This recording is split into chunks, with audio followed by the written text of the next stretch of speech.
So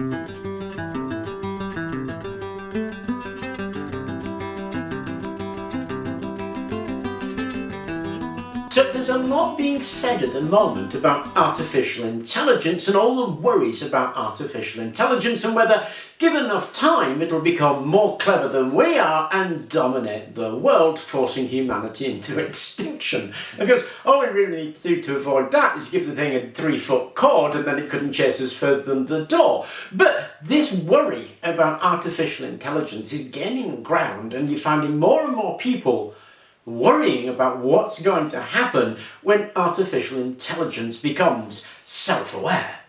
Now, I would argue that artificial intelligence actually has no hope of becoming self-aware in the way that we're looking at it at the moment. And that's because of the way we think about thinking and about self-awareness. Thinking, we tend to think of it as something as a product of the brain. It's kind of like an oil. And if you squeeze the brain hard enough, then thought will come out of the brain and be exuded in the same way that bile is. But I would say that thinking isn't like that. Thinking is actually an action, and it's very similar to walking.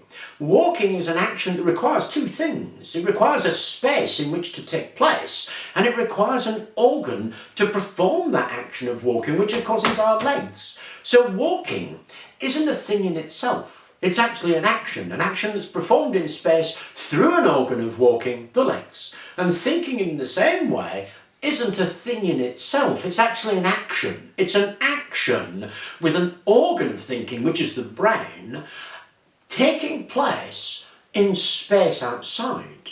Thinking is something that we do as an interaction between us and the world in which we live, and you can see that when we think about how we're supposed to bring up children. You're supposed to stimulate them, you're supposed to engage them, you're supposed to give them loads of things that they can interact with to help the development of that organ. But the development of the organ isn't the action itself. Runners develop their legs until they can run quickly, but the action isn't changed, it's still running. Giving a baby lots of information, lots of things to play with helps develop the organ, but it doesn't develop thinking. Thinking is something else outside of the organ, and that's what I would say, and it's why I think that artificial intelligence can't possibly emulate what we are. Because our interaction with the world, of course, is a sense of awareness of the world. We have to be aware of the world in order to see a difference between the world and ourselves, and then we'll get some idea of self-awareness. Really, it's a product of the way we deal with our society and how we think about things, as opposed to artificial intelligence itself. If you look at how artificial intelligence is constructed, it's constructed in a box, and then it's given training and a way of sensing the world. But our way of sensing the world is vastly more complex than we're able to put into a box and make a computer of, because we have billions of interactions. There are more neurons in the head than there are stars in the sky, and of course we're flooded with emotions and hormones and sensors on our skin. There are literally billions upon billions of bits of information that we form a network of our world. It's a map of our world, it's not a description of our world. In order to do that, of course, we need to have a computer probably 10 times the size of the Earth. It's just not possible to construct a computer with that kind of complexity and that kind of interaction. I mean, maybe in the future, quantum computers will be able to generate something about the size of a human brain that has that many connections, and then sure, it'll have some sense of self-awareness.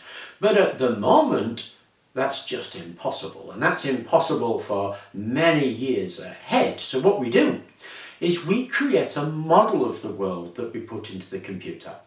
And we have a propensity. We tend to think that a model is the real thing, but it isn't. A model is a simplification. It's a cut-down version of the things that we think are important, and they may or may not be important. We just think that they are.